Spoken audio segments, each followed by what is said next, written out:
नमस्कार। नेपाल टेलिभिजन समाचारमा स्वागत छ। म श्वेता सिन्हा साथमा छु म गोविन्द धिताल। सुरुमा यस प्रसारणका प्रमुख समाचार।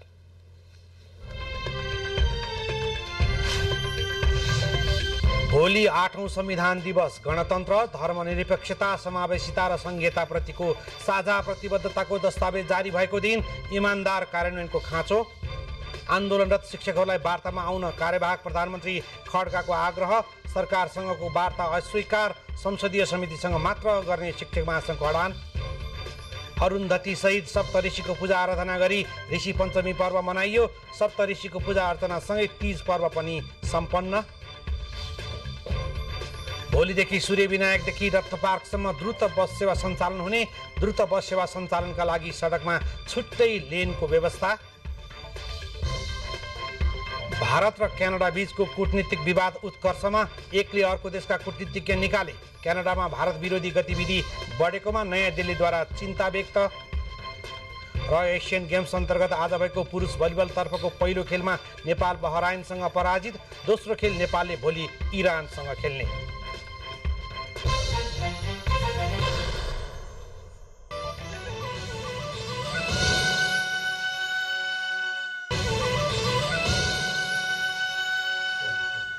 समाचार अब विस्तारमा। झण्डै 7 दशकको अथक सङ्घर्ष, त्याग र बलिदानको परिणाम संविधान सभाबाट संविधान जारी भएको भोलि 8 वर्ष पुग्दैछ। नेपालको इतिहासमा संविधान सभाबाट प्राप्त भएको पहिलो संविधान भए पनि समग्रतामा नेपालमा बनेको यो 7औं संविधान हो। संविधान जारी भएको दिनलाई सरकारले यो वर्ष ऐतिहासिक उपलब्धिको उत्सवको रूपमा 3 दिनसम्म मनाउने निर्णय गरेको छ।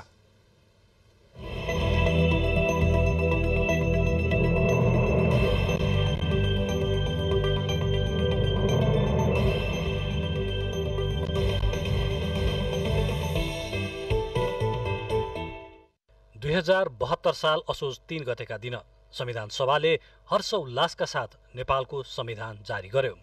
नेपालको इतिहासमा संविधान सभाबाट संविधान निर्माण भई जारी भएको यो ऐतिहासिक कदम थियो।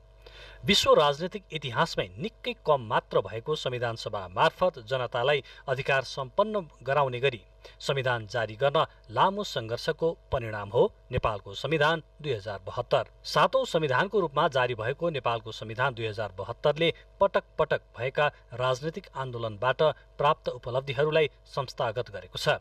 आधा शताब्दीभन्दा लामो समयदेखि जनताको परिवर्तनको सपनालाई संविधानले मूर्त रूप दिएको छ।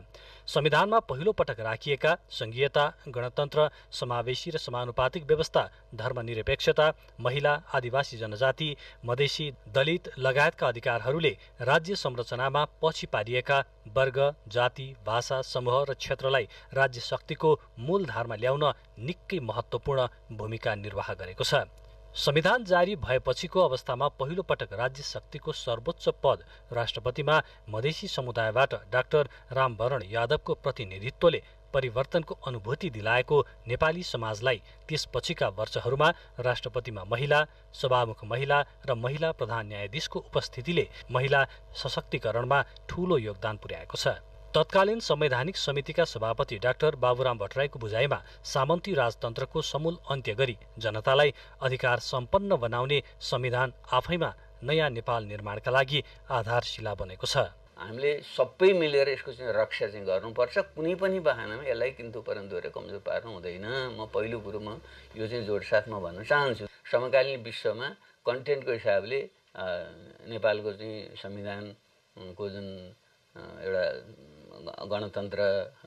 गणतान्त्रिक लोकतन्त्रको कुरा, सङ्घीय ढाँचामा राज्यको पुनर्संरचनाको कुरा, धर्मनिरपेक्षताको कुरा, समावेशिताको कुरा, जुन जुन यो अन्तर्वस्तुहरू चाहिँ मूल रूपमा रहेका छन् र हामीले जुन मौलिक अधिकार राज्यका निर्देशक सिद्धान्त भनेका छौँ त्यो चाहिँ धेरै महत्त्वपूर्ण छन्। नयाँ संविधान जारी भएसँगै लागू भएको संघीय राज्य प्रणालीले केन्द्रीकृत राज्य शक्तिलाई नागरिकको घर आँगनसम्मै पुर्याएको छ।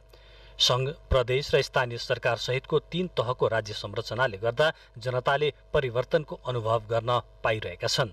त्यसैले संविधान जारी भए यताका हरेक वर्षमा सरकारको आह्वानमा आम नागरिकले दीपावली गरेर संविधान जारी हुँदाको उत्सव मनाउँदै आएका छन्। यस अवसरमा संविधानले प्रदत्त गरेको अधिकार र संविधानपछि मुलुकमा भएका परिवर्तन र विकास निर्माणबारे आम जनतालाई जागृत गर्न चेतनामूलक कार्यक्रम गर्ने र परिसंवाद तथा अन्तर्क्रिया कार्यक्रम गर्ने निर्णय सरकारले गरेको छ। माओवादी विद्रोह र संयुक्त जनआन्दोलनको बलमा संविधान सभाले जारी गरेको नेपालको संविधान समृद्ध मुलुकको सपना देखेका सबै नेपालीहरूको साझा दस्तावेज हो। यसको सही कार्यान्वयनबाट नेपालले विकास र प्रगतिको बाटो पछ्याएको हेर्ने चाहना आम नेपालीको छ। तर यद्यपि संविधान अनुरूपका कानूनहरूको निर्माण र तत्सम्बन्धी कार्यान्वयनको अवस्था फितलो बन्दा भने केही निराशा छाएको छ। यस्तोमा सरकारका प्रवक्ता समेत रहनुभएका सञ्चार तथा सूचना प्रविधि मन्त्री रेखा शर्मा राजनीतिक सुझबुझबाट नेपालले बनाएको संविधानको भावना अनुरूप राज्य सञ्चालन गर्न सबै राजनीतिक दलहरूबीच सामूहिक प्रतिबद्धता आवश्यक रहेको बताउनुहुन्छ। भूमि मान्छेहरू देशका सबै ठाउँका मूल ठाउँमा जाने, मूल प्रवाहीकरणमा समाहित हुने समानुपातिक समावेशी व्यवस्था पनि हामीले प्राप्त गर्यौं र यो सबै प्राप्त उपलब्धिहरूलाई 72 साल असोज 3 गते दुई पटकको प्रयत्नपछि पहिलो 64 सालमा हामी त्यसलाई पूरा गर्न सकेनौं। 72 सालमा आएर त्यसको निकै लामो मेहनत पश्चात त्यसलाई हामीले पूरा गर्यौं र संविधानमा लिपिबद्ध गर्यौं। निकै लामो र कठिन यात्रा पार गर्दै बनेको संविधानले नेपालको विविधतालाई आत्मसात गरेको छ। गणतन्त्र, धर्मनिरपेक्षता, समावेशिता र संघीयताप्रतिको साझा प्रतिबद्धताको दस्तावेज नेपालको संविधान हो। तर संविधानमा अभिव्यक्त भएका प्रावधानहरूको कार्यान्वयनको आशामा बसेका नागरिकमा त्यस्तो नहुँदा निराशा पनि देखिन थालेको छ। त्यसैले संविधानले संस्थागत गरेका सबै विषयहरूको इमानदारीपूर्वक कार्यान्वयन हुने हो भने सुशासन र सबै खाले द्वन्द्व समाधान भई मुलुक साँच्चीकै समृद्धिको पथमा अघि बढ्ने अपेक्षा गर्न सकिन्छ। सुरेन्द्र पौडेल, नेपाल टेलिभिजन समाचार, काठमाडौँ। यसैबीच राष्ट्रपति रामचन्द्र पौडेलले संविधान दिवसका अवसरमा मन्त्री परिषदको सिफारिसमा 670 जना कैदीको भुक्तान हुन बाँकी कैद माफी मिनाहा गर्नुभएको छ। उहाँले फौजदारी कसुर, सजाय निर्धारण तथा कार्यान्वयन ऐन र कारागार नियमावली, सर्वोच्च अदालतको रिट र ज्येष्ठ नागरिक ऐनका आधारमा यो उक्त कैदीको भुक्तान हुन बाँकी कैद माफी मिनाहा गर्नुभएको राष्ट्रपतिको कार्यालयले जनाएको छ। राष्ट्रपति पौडेलले मन्त्री परिषदको गत भदौ 29 गतेको बैठकको सिफारिस अनुसार भोलिदेखि लागू हुने गरी माफी मिनाहा गर्नुभएको राष्ट्रपति कार्यालयले जारी गरेको विज्ञप्तिमा उल्लेख छ।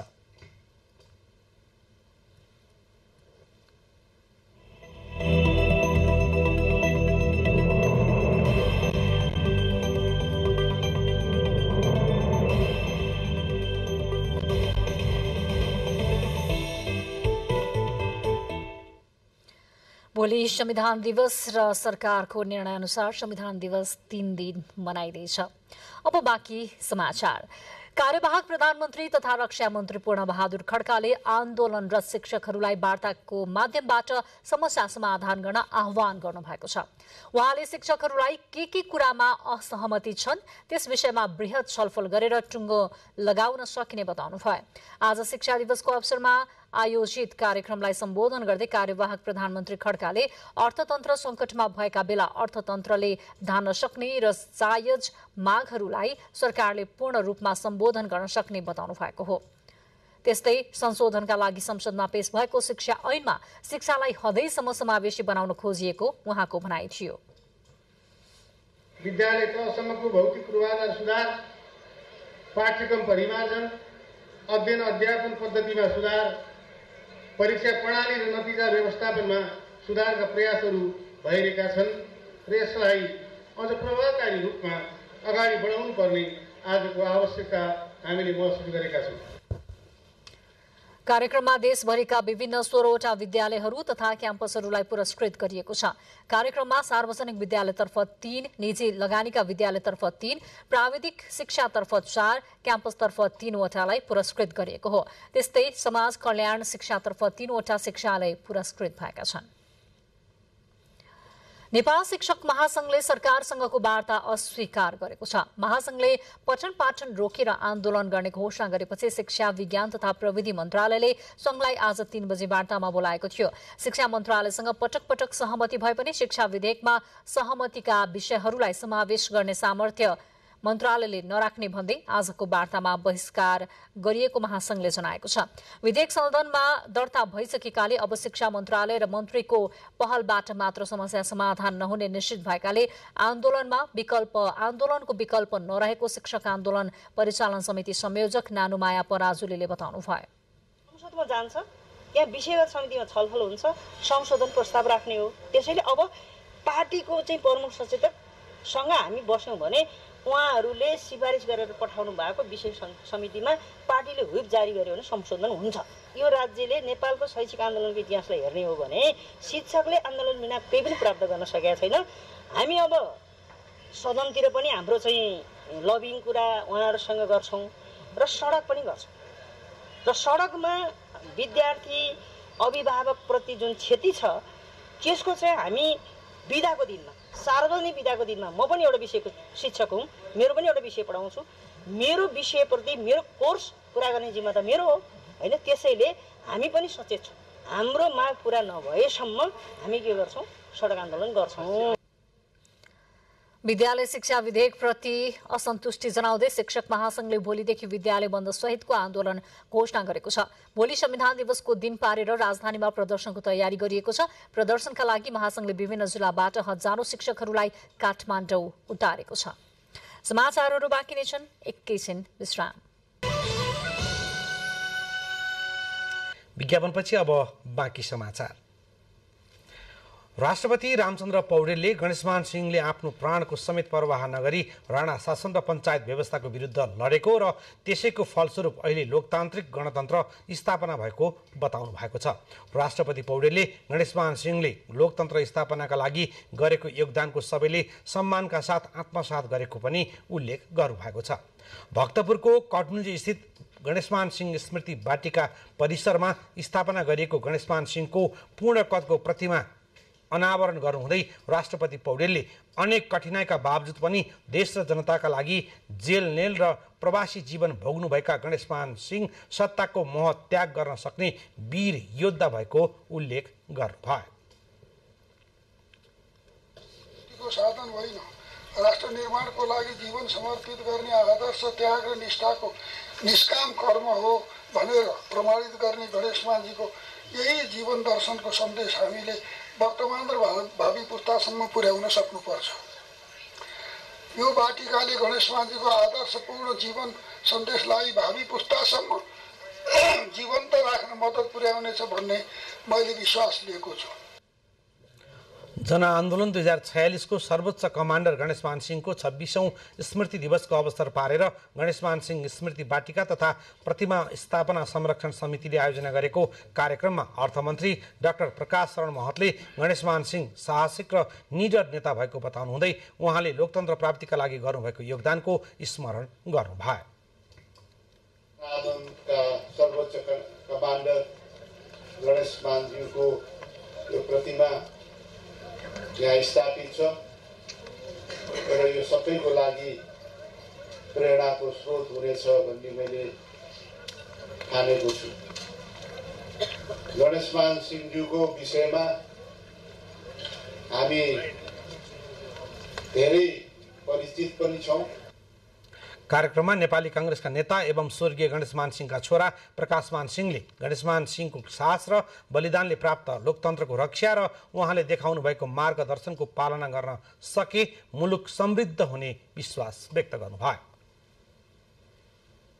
प्रजातान्त्रिक आन्दोलनमा र जनतालाई यो अधिकारविहीन रैकीको रूपमा चाहिँ बाँचिरहेका नेपालीहरूलाई एउटा अधिकार सम्पन्न यो चाहिँ जुन सार्वभौम सम्पन्न तुल्याउनमा उहाँको योगदान धेरै रहेको कुरा हामीले आजको दिनमा स्मरण गर्नु आवश्यक छ भन्ने मलाई लागेको छ। प्रतिमा स्थापना समितिका सभापति माथवर सिंह बस्नेतले करिब 125 रोपनी क्षेत्रफलमा रहेको पार्कमा स्थापना गरेको गणेशमान सिंहको पूर्णकदको प्रतिमा 12 फिट उचाइ भएको र यसमा 1200 केजी ढलोट प्रयोग भएको जानकारी दिनुभयो। सो अवसरमा स्मारिका लोकार्पण गर्नुका साथै प्रतिमा स्थापना गर्न सहयोग गर्नुहुने व्यक्तिहरूलाई सम्मान पनि गरिएको थियो। यसैगरी प्रजातन्त्र पुनर्स्थापनाका लागि भएको विक्रम सम्वत 2046 सालको जनआन्दोलनका सर्वोच्च कमान्डर गणेशमान सिंहको 26औं स्मृति दिवस विविध कार्यक्रमहरू आयोजना गरी मनाइएको छ।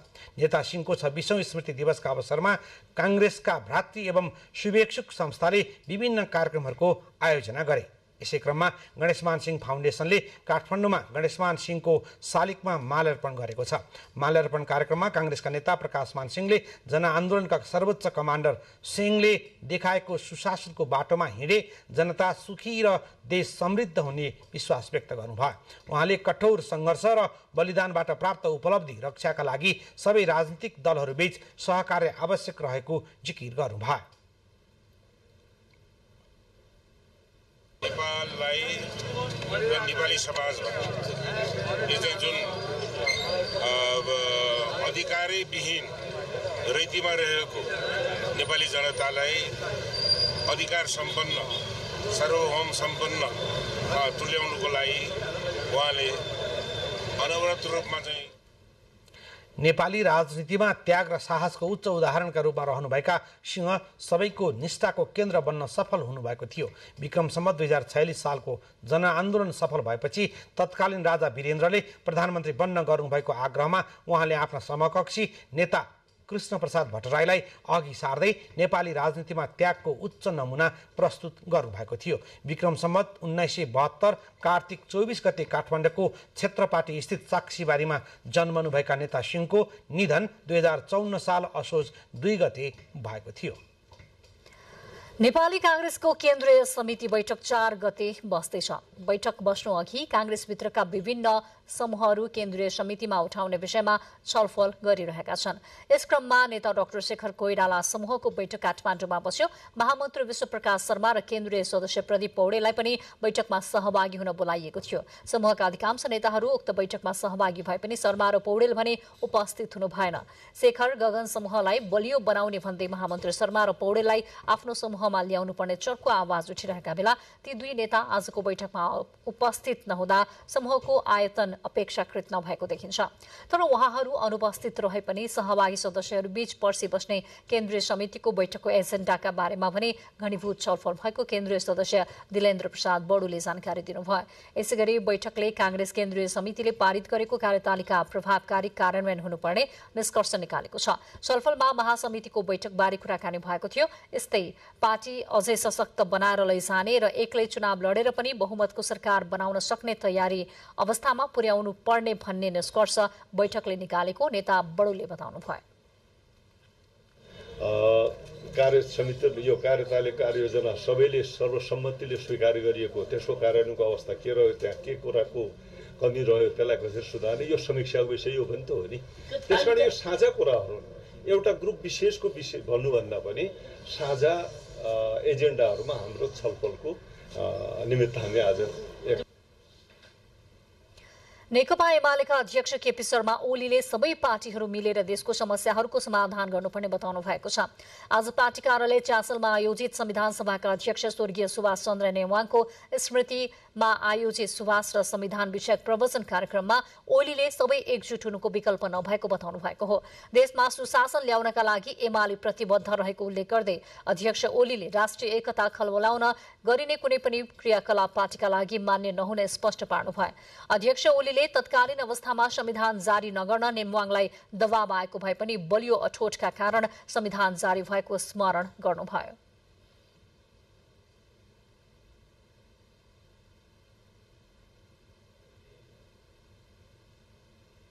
सामाजिक न्याय र समानता सहितको सामाजिक सद्भाव र त्यो सामाजिक सद्भावमा आधारित राष्ट्रिय एकता र त्यो राष्ट्रिय एकतामा आधारित एकताबद्ध प्रयासबाट देशमा शान्ति, सुव्यवस्था, सुशासन, विकास, जसबाट समृद्ध नेपाल, सुखी नेपालीतिरको यात्रा। पूर्व प्रधानमन्त्री झलनाथ खनालले संविधान निर्माणका क्रममा स्वर्गीय नेमवाङको भूमिका सदैव स्मरणीय रहने बताउनुभयो। नेपालको इतिहासमा यो आजको संविधान बनाउने प्रक्रियामा जुन प्रकारको एउटा सहमति हामीले निर्माण गर्न सक्यौँ त्यो चाहिँ असाधारण सहमतिको कुरा हो र त्यो सहमति निर्माण गर्ने कुराहरूमा त्यसको अध्यक्षको हैसियतले सुभाष नेमाङले खेल्नुभएको जो भूमिका त्यो भूमिकाको हामीले उच्च प्रशंसा गर्नुपर्छ, उच्च मूल्याङ्कन गर्नुपर्छ। नेपाली कांग्रेसका नेता कृष्ण प्रसाद सिटौलाले संविधान जारी हुँदा भएको दलहरूबीचको समझदारी त्यसपछि भने टुट्दै गएकोले संविधानले स्थापित गरेको अधिकारको प्रभावकारी कार्यान्वयनमा हुन नसकेको बताउनुभयो। पार्लियामेन्टभित्र तपाईहरुको सहमति हुनैपर्छ। सहमति हुन सकेन भने सत्ता पक्ष र प्रतिपक्ष, सत्ताले सत्ता जोगाउन खेल्ने, प्रतिपक्षले सत्ता गिराउन खोज्ने तपाईहरुलाई लाग्यो भने यो संविधान आगामी 5 वर्ष पुग्दाखेरि पनि जस्ताको तस्तै रहन्छ। जनताको गुनासो बढ्दै बढ्दै हाम्रो विरुद्ध जाने। पूर्व सभामुख औंसरी घरतीले दलहरूबीच छलफल र वार्ता बनाई राजनीतिमा देखिएका संकटलाई समाधान गर्न नेमुवाङले खेल्नु भएको भूमिकाको स्मरण गर्नु भएको थियो। नेकपा एमाले कोशी प्रदेश कमिटीले आज दिवंगत संविधान सभा अध्यक्ष एवं इलाम क्षेत्र नम्बर 2 का सांसद सुभाष नेमुवाङको स्मृतिमा श्रद्धाञ्जली सभाको आयोजना गर्यो। इलाम सदरमुकामको चोक बजार स्थित लाखुरी चौतारीमा आयोजित कोशी प्रदेश स्तरीय कार्यक्रममा नेकपा एमालेका केन्द्रीय नेताहरू, विभिन्न राजनैतिक दलका वक्ताहरूले स्वर्गीय नेमुवाङको स्मरण गर्दै श्रद्धाञ्जली दिनुभएको छ। श्रद्धाञ्जली सभामा नेकपा एमालेका उपाध्यक्ष रामबहादुर थापा बादल, पूर्व उपसभामुख शिवमाया तुम्बा हाम्फे, नेकपा एमालेका सचिव रघुवीर महासेठ लगायतले स्वर्गीय नेमुवाङको योगदानबारे चर्चा गर्नुभएको थियो। कार्यक्रममा नेमुवाङका छोरा सुहाङ नेमुवाङले आफ्ना पिताको मृत्युले इलाम मात्र नभई सिङ्गो देश नै शोकमा परेको बताउँदै उहाँले गर्न बाँकी रहेका अधुरा कामहरू पूरा गर्ने प्रतिबद्धता जनाउनुभयो।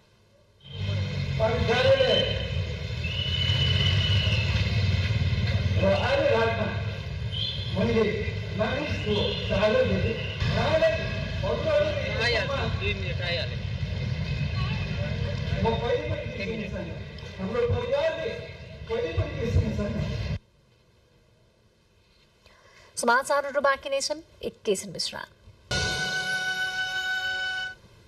विज्ञापनपछिको बाँकी समाचारमा यहाँहरूलाई पुनः स्वागत छ। कार्यवाहक प्रधानमन्त्री एवं रक्षा मन्त्री पूर्णबहादुर खड्कासँग नेपालका लागि चीनका राजदूत चेन सोङले आज शिष्टाचार भेट गर्नुभएको छ। रक्षा मन्त्रालयमा कार्यवाहक प्रधानमन्त्री खड्का र राजदूत सोङबीच नेपाल र चीनबीचको विद्यमान सम्बन्ध तथा नेपालको आर्थिक र पूर्वाधार विकासका लागि चीनले पुर्याएको योगदानबारे छलफल भएको थियो। उहाँहरूबीच प्रधानमन्त्री चीनको औपचारिक भ्रमणका विविध आयामबारे पनि विचार विमर्श भएको छ। कार्यवाहक प्रधानमन्त्री खड्काले नेपाल एक चीनको नीतिमा प्रतिबद्ध रहेको उल्लेख गर्नुहुँदै नेपालको भूमि चीन विरुद्ध प्रयोग हुन नदिने प्रतिबद्धता व्यक्त गर्नुभयो। राजदूत सोङले प्रधानमन्त्रीको यसपटक हुने चीन भ्रमणलाई चीनिया सरकारले उच्च प्राथमिकता दिएको जानकारी गराउनुभयो। यसैबीच नेपाल भ्रमणमा रहेको चीनिया कम्युनिस्ट पार्टी युनान प्रान्तका स्थायी समिति सदस्य तथा प्रचार विभागका प्रमुख चेङ यान नेतृत्वको प्रतिनिधिमण्डलले सञ्चार तथा सूचना प्रविधि मन्त्री रेखा शर्मासँग शिष्टाचार भेटवार्ता गरेको छ। भेटवार्ताका क्रममा मन्त्री शर्माले प्रधानमन्त्री पुष्पकमल दाहाल प्रचण्डको आसन्न चीन भ्रमणका क्रममा शिक्षा, स्वास्थ्य, पूर्वाधार र कनेक्टिभिटीको क्षेत्रमा महत्त्वपूर्ण निर्णय हुने विश्वास व्यक्त गर्नुभयो। उहाँले भिरकुटी र अरनिकोदेखि सुरु भएको नेपाल चीन सम्बन्ध असल छिमेकी र विश्वासिला सहयोगी राष्ट्रको रूपमा विकास हुँदै गएको पनि बताउनुभयो। राज्य स्तर र जनस्तर दुवै क्षेत्रमा नेपाल र चीनबीचको सम्बन्ध विस्तार हुँदै गएको उल्लेख गर्नुहुँदै उहाँले बेला बेलामा हुने उच्चस्तरीय भ्रमणबाट सम्बन्ध अझै सुदृढ हुने प्रश्न पार्नुभयो। चिनिया राष्ट्रपतिको नेपाल भ्रमणपछि दुई देशबीचको सम्बन्ध थप उचाइमा उठेको उल्लेख गर्नुहुँदै मन्त्री शर्माले प्रधानमन्त्रीको चीन भ्रमणपछि आपसी सहयोग आदान प्रदान अझ बढेर जाने विश्वास व्यक्त गर्नुभयो। चीनले सूचना तथा सञ्चार प्रविधिको क्षेत्रमा गरेको प्रगतिबाट नेपालले पनि लाभ लिइरहेको उल्लेख गर्नुहुँदै उहाँले चिनिया कम्पनीहरूले पनि नेपालको सूचना प्रविधिको विकासमा राम्रै भूमिका निर्वाह गरिरहेको बताउनुभयो। सूचना प्रविधिका जनशक्ति उत्पादन, साइबर सुरक्षा लगायतका सवालमा दुई देशबीच सहायता आदान प्रदान बढाउनु पर्ने उहाँको भनाइ थियो। मिडिया र कनेक्टिभिटीको क्षेत्रमा युनान प्रान्तसँग पनि सहयोग आदान प्रदान गर्न सकिने मन्त्री शर्माले बताउनुभयो। नेपालको मिडिया क्षेत्रको अवस्थाबारे चिनिया प्रतिनिधिमण्डलको जिज्ञासामा मन्त्री शर्माले आफूहरूले प्रेस स्वतन्त्रतालाई केन्द्रमा राखेर मिडिया प्रवर्धनको काम गरिरहेको जानकारी दिनुभयो। अहिले केही पुराना कानुनको संशोधन र नयाँ कानुन निर्माणका लागि मस्यौदा भइरहेको उल्लेख गर्दै उहाँले त्यसमा प्रेस स्वतन्त्रता, मिडियाको सबलीकरण र पत्रकारको भौतिक तथा पेशागत सुरक्षालाई ध्यान दिइएको पनि बताउनुभयो। सीपीसी युनान प्रान्तका स्थायी समिति सदस्य तथा प्रचार विभाग प्रमुख चेङ यानले नेपाल र चीन बीचको लामो सम्बन्ध रहेको उल्लेख गर्नुहुँदै युनान प्रान्त र नेपाल बीच भूगोल, वातावरण र बहुजातीय संस्कृतिमा समानता रहेको बताउनुभयो। आफ्नो प्रान्तमा पर्यटनको राम्रो विकास भएको उल्लेख गर्नुहुँदै उहाँले नेपालमा पनि पर्यटन प्रवर्धनको महत्त्वपूर्ण सम्भावना रहेको स्पष्ट पार्नुभयो। जनस्तरको सम्बन्ध विस्तार गर्दै एक आपसको सूचना आदान-प्रदान सहज गराउन सके मात्र विकासमा योगदान पुग्ने उहाँको ठम्याइ थियो। प्रचार विकासको राम्रो माध्यम भएको औँल्याउनु हुँदै यानले मिडिया क्षेत्रसँग सम्बन्धित सहयोग आदान प्रदानमा आफूहरू इच्छुक रहेको उल्लेख गर्नुभयो। युनान चीनको दक्षिण एसियाली केन्द्र भएकोले यही प्रान्त मार्फत विश्वव्यापी रूपमा सांस्कृतिक आदान प्रदान गर्न सकिने पनि उहाँले बताउनुभयो। भेटमा दुवै पक्षका अधिकारीहरूको सहभागिता रहेको थियो। यता सञ्चार तथा सूचना प्रविधि मन्त्री रेखा शर्माले गणतन्त्र कार्यान्वयनका लागि जस्तोसुकै चुनौतीलाई पनि पार लगाउन सक्ने विश्वास व्यक्त गर्नुभएको छ। संविधान दिवसको अवसरमा मङ्गलबार चलचित्र कर्मीहरूलाई गरिएको पुरस्कार वितरण कार्यक्रममा मन्त्री शर्माले लामो सङ्घर्ष र बलिदानबाट प्राप्त समावेशी संविधान र लोकतन्त्रको रक्षाका लागि जस्तोसुकै चुनौती भए पनि सबै मिलेर कार्यान्वयन गर्नुपर्ने बताउनु भएको हो। साथै उहाँले संविधान सभाबाट जारी भएको संविधान लोकतन्त्रको मूल बाटो भएकोले दायाँ बायाँ नसोची सजग भएर अघि बढ्न पनि आह्वान गर्नुभएको छ। यो लोकतन्त्रको विकल्प भनेको हामीले सुधार गरेर यहाँभित्रका खराबीहरूलाई पन्छाएर राम्रा कुरा, हरेक क्षेत्रका राम्रा कुराहरूलाई सतहमा ल्याउने गरेर हामीले विकल्प खोज्नुपर्छ। यसको विकल्प, व्यवस्थाको विकल्प हामी खोज्न सक्दैनौँ। संविधान दिवस 2080 का अवसरमा चलचित्र कर्मी कल्याण कोष सञ्चालन समिति सहित 11 जना कलाकारहरूलाई कार्यक्रममा सम्मान तथा पुरस्कार प्रदान गरिएको छ। सांस्कृतिक रूपान्तरण पुरस्कार 2080बाट कलाकार मदन कृष्ण श्रेष्ठ, विजय रत्न तुलाधर, मिथिला शर्मा, दयाराम दाहाल, मुकुन्द किशोर भट्टराई, श्याम सापकोटा, रेखा थापा, दीपाश्री निरौला, मनोज पण्डित तथा मीनबहादुर भाम नगद 25,000 रुपियाँ सहित पुरस्कृत हुनुभएको छ। भाद्र शुक्ल पञ्चमीका दिनमा मनाइने ऋषि पञ्चमी आज नेपाली नारीहरूले अरुन्धती सहित सप्तऋषिको विधिपूर्वक पूजा आराधना गरी मनाएका छन्। महिलाले आज बिहानै उठेर नित्यकर्म समाप्त गरी हरितालिकाको व्रत समापन गरी नजिकको नदी, खोला, ताल तलैया र पोखरीमा गई 365 वटा दतिवलले दाँत माझ्ने, गाईको गोबर, माटो र खरानी लगाई स्नान गर्ने गर्दछन्। स्नान गरेपछि अरुन्धती सहित अत्रि, गौतम, भारद्वाज, जमदग्नि, वशिष्ठ, कश्यप र विश्वामित्रको पूजा गरिन्छ। यसलाई ऋषि पञ्चमीको पूजा लगाउने पनि भनिन्छ। सप्तऋषिको पूजा गर्ने पञ्चमी भएकैले आजको पञ्चमीलाई ऋषि पञ्चमी पनि भनिन्छ। प्रत्येक वर्ष ऋषि पञ्चमीका दिन काठमाडौँको टेकु, मूलपानी लगायतका देशभरका ऋषेश्वर मन्दिरहरूमा पूजाआजाका लागि श्रद्धालु महिला भक्तजनको भिड लाग्ने गर्दछ। ऋषि पञ्चमीसँगै तीज पर्व पनि आजदेखि समापन भएको छ। हिन्दू धर्मावलम्बीहरूले प्रयोग गर्ने वनस्पति हो दतिवन। वर्षको एक दिन ऋषि पञ्चमीमा मात्र दतिवनको खोजी हुँदा यसको महत्त्व भने ओझेलमा पर्दै गएको छ। स्याङ्जाका बजार क्षेत्रमा भने दतिवन मासिन थालेको छ। नेपाली समाजमा रहेका विभिन्न धर्मावलम्बी मध्ये हिन्दू धर्ममा अत्याधिक वनस्पतिको प्रयोग हुने गर्दछ। बर, पिपल, स्वामी, बेलपत्र, दतिउन जस्ता वनस्पतिहरू चाड पर्वको बेलामा मात्र खोजी हुँदा यसको महत्त्व हराउँदै गएको छ। भाद्र शुक्ल पञ्चमी अर्थात् ऋषि पञ्चमीको दिन हिन्दू महिलाहरू बिहानै उठेर 365 दतिउनले दाँत माझ्ने र 365 पातले स्नान गर्ने गर्दछन्। बढ्दो शहरीकरणसँगै दतिउन मासिन थालेपछि नयाँ पुस्ताले यसको महत्त्व नबुझ्ने हो कि भन्ने चिन्ता महिलाहरूको छ। सहज रूपमा प्राप्त गर्न सकिएन। दतिउनको दाम दिनभरि गयो। अब बजारमा सबै घरहरू बने, दतिउनको अभाव भयो। यही चालु पनि आगमदेखि हामीले दतिउन नभएर अरू कुनै चिज प्रयोग गर्नुपर्ने छ। चाडपर्व वा विशेष दिन मात्र खोजिने दतिउन अर्थात् अपमार्ग धार्मिक हिसाबले मात्र नभई स्वास्थ्यको हिसाबले पनि निकै महत्त्वपूर्ण रहेको भागवतालङ्कार पण्डित नेत्र पराजुलीले बताउनुभयो।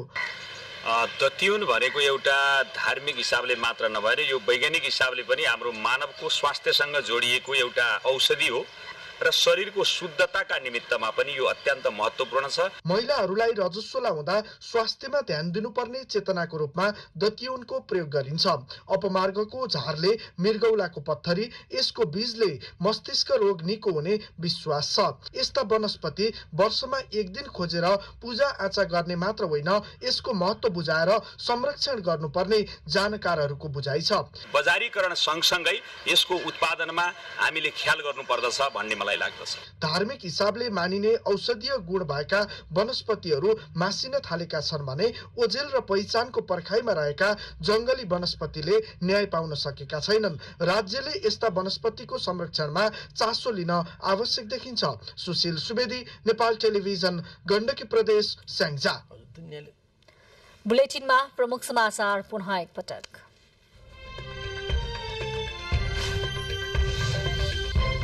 भोलि 8औं संविधान दिवस। गणतन्त्र, धर्मनिरपेक्षता, समावेशिता र संघीयताप्रतिको साझा दस्तावेज जारी भएको दिन। 3 दिनसम्म भव्य रूपमा दिवस मनाउने सरकारको निर्णय। आन्दोलन र शिक्षकहरूलाई वार्तामा आउन कार्यवाहक प्रधानमन्त्री खड्काको आग्रह। सरकारसँगको वार्ता स्वीकार, संसदीय समितिसँग मात्र गर्ने शिक्षक महासंघ वडा। अरुन्धती सहित सप्त ऋषिको पूजा आराधना गरी ऋषि पञ्चमी पर्व मनाइयो। सप्त ऋषिको पूजा अर्चनासँगै तीज पर्व पनि सम्पन्न। भोलिदेखि सूर्यविनायकदेखि रत्न पार्कसम्म द्रुत बस सेवा सञ्चालन हुँदै। द्रुत बस सेवा सञ्चालनका लागि सडकमा छुट्टै लेनको व्यवस्था। भारत र क्यानाडा बीचको कूटनीतिक विवाद उत्कर्षमा। एकले अर्को देशका कूटनीतिज्ञ निकाले। क्यानाडामा भारत विरोधी गतिविधि बढेकोमा नयाँ दिल्लीद्वारा चिन्ता व्यक्त। र एसियन गेम्स अन्तर्गत आज भएको पुरुष भलिबलतर्फको पहिलो खेलमा नेपाल बहराइनसँग पराजित। दोस्रो खेल नेपालले भोलि इरानसँग खेल्ने।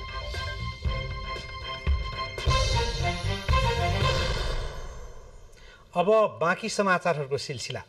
भक्तपुरको सूर्यविनायकदेखि काठमाडौँसम्म भोलिबाट द्रुत बस सेवा सञ्चालन हुने भएको छ। सरकारले संविधान दिवसका अवसर पारेर असोज 3 गते बुधबारदेखि सो बस सेवा सञ्चालनमा ल्याउन लागेको हो। यसका लागि अलग्गै सडक लेन तयार गरिएको छ। उपत्यकामा धेरै ट्राफिक जाम र सार्वजनिक यातायातमा सवार व्यक्ति समयमा गन्तव्यमा पुग्न कठिन भएपछि द्रुत बस सेवा सञ्चालनमा ल्याइएको हो। भौतिक पूर्वाधार तथा यातायात मन्त्रालयका अनुसार तत्कालका लागि द्रुत बस सेवा अत्यधिक जामको समय बिहान 9 बजेदेखि 11 बजेसम्म र साँझ 4 बजेदेखि 6 बजेसम्म सञ्चालन हुने भएको छ। त्यसका लागि 40 सिटभन्दा माथिका करिब 25वटा बसहरू सञ्चालन हुनेछन्। द्रुत बस सेवा सञ्चालनका लागि छुट्टै लेन, बसको रङ्ग नै फरक हुनेछ। द्रुत बस सेवाको सडक लेन बनाइसकिएको छ। पहिलो चरणमा द्रुत बस सेवा भक्तपुरको सूर्यविनायकदेखि रत्न पार्कसम्म, काठमाडौँको रत्न पार्कसम्म सञ्चालन हुनेछ। अत्यधिक जामको बेला सूर्यविनायकदेखि रत्न पार्कसम्म सार्वजनिक यातायातमा आउँदा 1 घण्टा 30 मिनट लाग्ने गरेको छ भने द्रुत बस सेवा सञ्चालन भएपछि जामको बेलामा पनि 45 मिनटमा पुग्न सकिनेछ। द्रुत बस सेवाका लागि मोबाइल एप पनि बनाइएको छ। द्रुत बस कुन समयमा कुन ठाउँमा आइपुग्छ त्यसको जानकारी एपबाट हेर्न मिल्नेछ। नेपाली कांग्रेसका नेता तथा सांसद डाक्टर चन्द्र भण्डारीले संसदमा दर्ता भएको विद्यालय शिक्षा विधेयकमा संशोधन प्रस्ताव गर्न सकिने बताउनु भएको छ। आज अनेरा सोभिले आयोजना गरेको विद्यालय शिक्षा विधेयकमाथि अन्तर्क्रिया कार्यक्रममा उहाँले माफियालाई फाइदा पुग्ने विधेयकमा उल्लेख भएको भए छलफल गरेर सच्याउन सक्ने बताउनु भयो। पछिल्लो समय शिक्षा र स्वास्थ्यलाई व्यापार बनाइएको बताउनुहुँदै उक्त विधेयक संशोधनमा सांसदहरूले पनि भूमिका निर्वाह गर्नुपर्ने जानकारी दिनुभएको छ। बनाउनु पर्यो, यसलाई रूपान्तरण गर्नु पर्यो। त्यसका निम्ति रिफर्मको आवश्यकता छ। हामी तपाईँलाई संशोधन प्रस्ताव राख्न सक्छौँ। यो ऐनका विरुद्धमा संशोधन जनतासित जनमतमा जान सक्छौँ। यसो प्रावधान छ। त्यसै माफियालाई फाइदा हुने काम हामी हुन दिन्नौँ। यस्तो ढुक्क हुन्छ। कार्यक्रममा नेकपा एकीकृत समाजवादीका नेता मेटमणि चौधरीले नेपालको शिक्षा समयानुकूल नभएको बताउनु भयो। नेपालको समयानुकूल शिक्षा नीति नहुँदा विद्यार्थीहरू विदेश पलायन भइरहेको उल्लेख गर्नुहुँदै अहिले ल्याउन लागि विधेयकमा सच्याउनु पर्ने विषय भई सच्याएर अगाडि लैजानुपर्ने उहाँको धारणा थियो। कार्यक्रममा शिक्षाविद प्राध्यापक डाक्टर विद्यानाथ कोइरालाले प्राथमिक शिक्षा, क्याम्पस शिक्षा र उच्च शिक्षा गरी 3 क्षेत्रमै नेपालमा चुनौती रहेको भन्दै समयानुसार पाठ्यक्रमको विकास गर्नुपर्नेमा जोड दिनुभयो। यसैगरी कार्यक्रममा उपस्थित अन्य वक्ताहरूले विश्वविद्यालय बेरोजगार उत्पादनको केन्द्र बनिरहेको बताउनु भएको थियो। नतिजा समयमा ननिस्कने, परीक्षा समयमा नहुने, पाठ्यपुस्तक समयमा नै विद्यार्थीले नपाउने लगायतका समस्या अहिले पनि विद्यमान रहेको उहाँहरूको भनाइ थियो। पाल्पाको तिनाउ गाउँपालिकाले विद्यार्थीलाई प्राविधिक शिक्षातर्फ आकर्षित गर्दै लगेको छ। जिल्लाको तिनाउ गाउँपालिकाले विद्यार्थीलाई प्राविधिक शिक्षामा प्रोत्साहन गर्न रोबोटिक तालिम एवं विज्ञान सामग्री प्रदर्शनी कार्यक्रम सञ्चालन गरेको हो। गाउँपालिकाको दोभान माविमा भएको प्रदर्शनीमा पाल्पाका 20 बढी विद्यालयका विद्यार्थीहरूले बनाएका विज्ञानका सामग्री प्रदर्शनीमा राखिएका छन्। प्राविधिक सिकाइमा रुचि जगाउन यस्ता कार्यक्रमको आयोजना गरिएको तिनाउ गाउँपालिकाले जनाएको छ। रासायनिक मल, धानको बिउ र पर्याप्त सिंचाई सुविधाको अभावमा कपिलवस्तुका किसानले हरेक वर्ष खेती गर्ने बेलामा समस्या झेल्दै आएका छन्। धान पसाउने बेलामा विभिन्न रोगको संक्रमणले उत्पादन घट्ने जोखिम समेत बढेको छ। यसैबीच कृषि ज्ञान केन्द्रले धानमा देखिएको प्रकोप रोक्न प्राविधिक र कीटनाशक औषधि उपलब्ध गराउने जनाएको छ।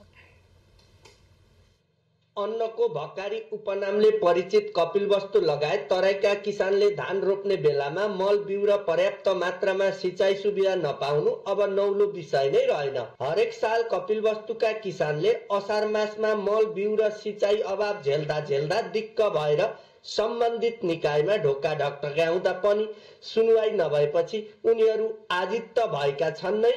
त्यसमाथि जेनतेन रोपेको धान पनि पसाउने बेलामा गबारो र अन्य रोग किराको संक्रमणले धान उत्पादनमा कमी हुने हो कि भनेर किसान पिरोलिएका छन्। एका कुछ रातों तो धान भयो, एका कुछ औषधि दिखाओ पड़ा करे पड़ा और हम लोग किसान लोग तो कैसे हो पाई। ये हमन के तो कुछ एकार औषधि तो देख पड़ा उपचार भयो छैन। धानमा पनि यस्तो किरो लागेर धान पनि राम्रो उत्पादन होला जस्तो छैन। सरकारले पनि खोइ हामीतिर यस्तो किसानपट्टि नहेरे जस्तो छ। किसानपट्टि हेरेर यस्तो औषधिको प्रयोग गर्दै हुने थियो हामीहरूलाई। खै आशा धेरै राखेका छौं। पर्याप्त सिंचाई सुविधाको अभावमा जिंक तत्वको कमीले धानमा रोग लागेको कृषि ज्ञान केन्द्रका अधिकारीहरूको ठम्मै छ। गबारो र अन्य रोग किराको संक्रमण नियन्त्रणका लागि प्राविधिक लगायत कीटनाशक औषधिको व्यवस्था गरिएको कृषि ज्ञान केन्द्रको दाबी छ। गवारोको चाहिँ प्रकोप देखिएको छ। त्यस स्थानमाहरूमा पनि हामीले विभिन्न बेलामा गएर किसानहरूलाई सल्लाह दिएर त्यस रोगबाट बच्नका लागि विभिन्न इन्सेक्टिसाइडहरू छर्नेदेखि लिएर त्यसको नियन्त्रणको लागि पनि केही प्रयासहरू भएको छ। कुल खेती योग्य जमिन 83,000 हेक्टर रहेको कपिलवस्तुमा झण्डै 72,000 हेक्टर क्षेत्रफलमा धान खेती हुने गर्दछ। कपिलवस्तुका किसानले धानमा लागेको रोग किराको संक्रमण तत्काल नियन्त्रण गरिदिन कृषि ज्ञान केन्द्र र स्थानीय सरकारसँग माग गरेका छन्। विकास बन्जाडे, नेपाल टेलिभिजन, लुम्बिनी प्रदेश, कपिलवस्तु। अब एउटा देश बाहिरको प्रसंग। भारत सरकारले क्यानाडाका एकजना वरिष्ठ कूटनीतिज्ञलाई निष्कासन गरेको छ। क्यानाडाले पृथकतावादी खालिस्तान नेता हरदीप सिंह निज्जरको हत्यामा संलग्न रहेको आरोपमा एकजना भारतीय कूटनीतिज्ञलाई निष्कासन गरेपछि भारतले पनि उही शैलीमा क्यानाडाका कूटनीतिज्ञलाई निष्कासन गरेको हो। भारतको विदेश मन्त्रालयले नयाँ दिल्लीमा रहेका क्यानाडाका उच्च आयुक्तलाई बोलाएर उच्च आयोगका एकजना वरिष्ठ कूटनीतिज्ञलाई निष्कासन गर्ने भारत सरकारको निर्णयबारे जानकारी गराएको छ। नयाँ दिल्लीले निष्कासन गरेका क्यानाडेली कूटनीतिज्ञलाई 5 दिनभित्रमा भारत छाड्न आदेश दिएको छ। यो निर्णयले भारतको आन्तरिक मामिलामा क्यानाडाली कूटनीतिज्ञहरूको हस्तक्षेप र भारत विरोधी गतिविधिहरूमा उनीहरूको संलग्नता देखिएको विदेश मन्त्रालयका एकजना अधिकारीले जनाएका छन्। विधिको शासनप्रति दृढ प्रतिबद्धता सहितको लोकतान्त्रिक राजनैतिक पद्धति अपनाएको भारतमाथि क्यानाडाले लगाएको आरोपलाई विदेश मन्त्रालयका प्रवक्ता अरिन्दम बाक्सीले आधारहीन भएको टिप्पणी गर्नुभएको छ।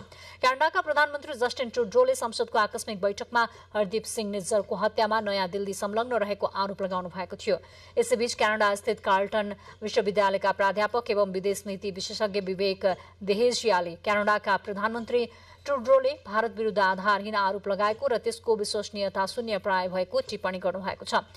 एनआईसँगको कुराकानीमा प्राध्यापक देहेजियाले क्यानाडाली जनता वा विश्वका जनतालाई प्रधानमन्त्रीले गरेको दावीबारे कुनै जानकारी नदिएको बताउनुभयो। क्यानाडाको सुरक्षा खुफिया सूचनाका आधारमा प्रधानमन्त्रीले लगाएको आरोप पुष्टि नभएको उल्लेख गर्नुभएको छ। क्यानाडाका प्रधानमन्त्री ट्रुडोले हिजो पृथकतावादी नेता हरदीप सिंह निज्जरको हत्यामा भारत सरकारको हात रहेको आरोप लगाउनु भएको थियो, जसलाई नयाँ दिल्लीले निराधार भन्दै खण्डन गरेको थियो। यसैबीच अमेरिकाले खालिस्तान नेताको हत्याको छानबिन गर्न क्यानाडालाई सघाउन भारतलाई आग्रह गरेको छ। बाँकी समाचार एकैछिनमा।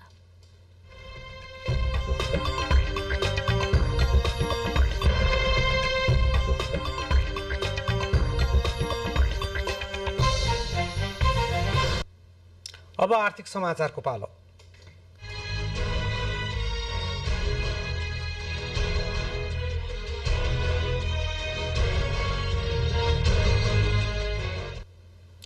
अध्यागमन कार्यालय रसुवाले रसुवागढी नाका हुँदै चीनको केरुङ जाने ट्रक र कन्टेनरका चालकहरूलाई चीन प्रवेश अनुमति पत्र दिन सुरु गरेको छ। रसुवागढी नाकाको टिमोरी स्थित अध्यागमन कार्यालयले चीनको केरुङ जाने ट्रक र कन्टेनरका चालकहरूलाई आजबाट चीन प्रवेशका लागि अनुमति पत्र प्रदान गरेको हो। गृह मन्त्रालय अध्यागमन शाखाले जारी गरेको कार्यविधि 2076 मा 4 प्रकारका प्रवेश अनुमति पत्रको व्यवस्था गरिएको छ।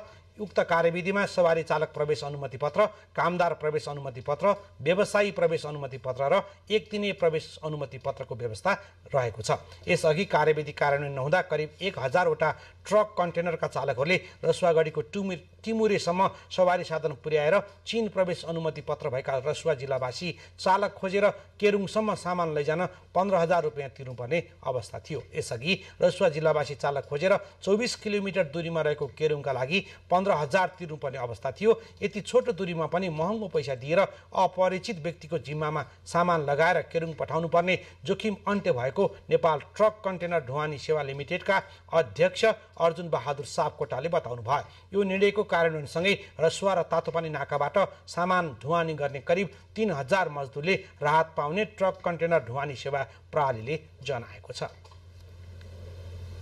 डिजिटल माध्यमबाट कारोबार गरिरहेको यस सेवाले विदेशबाट नेपालमा पैसा पठाउनेलाई लक्षित गरेर मेरो डिजिटल देश अभियान सञ्चालनमा ल्याएको छ। यी सेवाले त्यसरी विदेशबाट नेपालमा पैसा पठाउँदा आफ्नो सेवा प्रयोग गर्ने ग्राहक मध्ये एकजनालाई काठमाडौँमा घर योजना पनि घोषणा गरेको छ। अभियान यही असोज 1 गतेबाट आगामी असार 2081 सम्म जारी रहने कम्पनीले जनाएको छ। मेरो डिजिटल देश अभियान अन्तर्गत संसारका जुनै पनि मुलुकबाट यी सेवा वालेटमा पैसा पठाई सहभागिता जनाउन सक्ने कम्पनीले जनाएको छ। आर्थिकपछि अब खेल समाचार।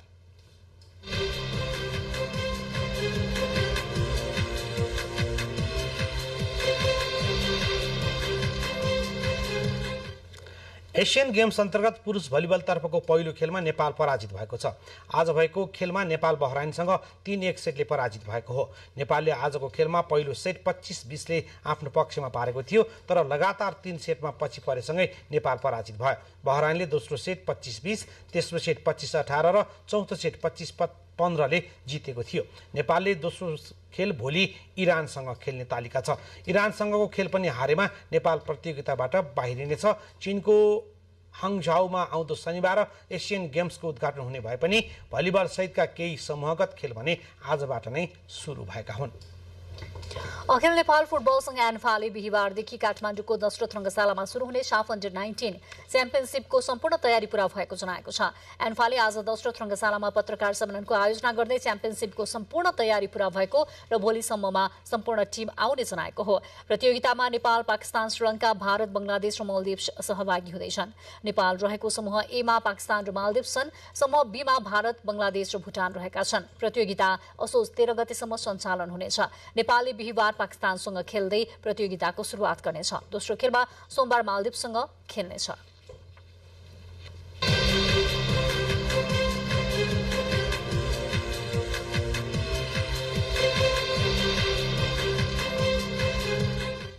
अब मौसम सम्बन्धी समाचार।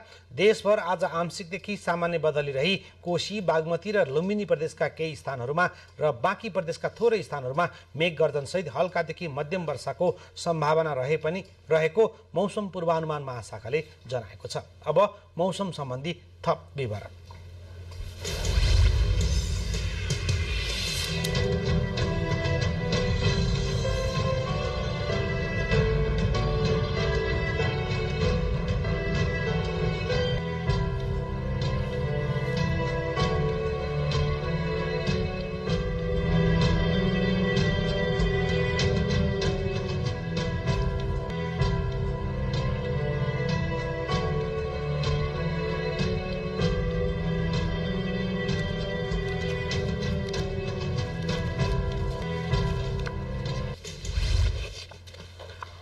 मौसम सम्बन्धी यो जानकारी सहित हामी समाचार बुलेटिनको अन्तिममा आइपुगेका छौँ। अन्त्यमा प्रमुख समाचार एकपटक फेरि।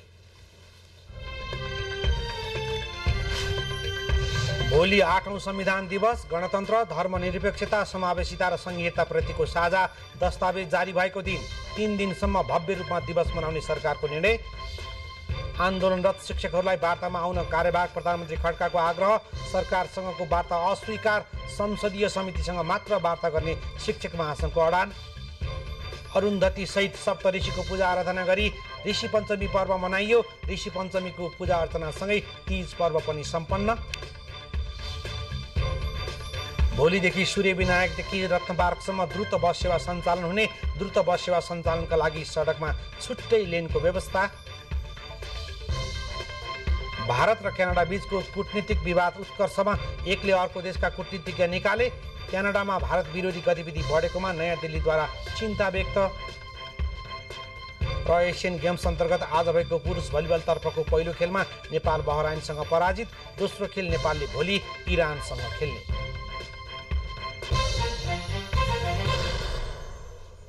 हवस् त, समाचार सकियो। हामीलाई बिदा दिनुहोस्। नमस्कार।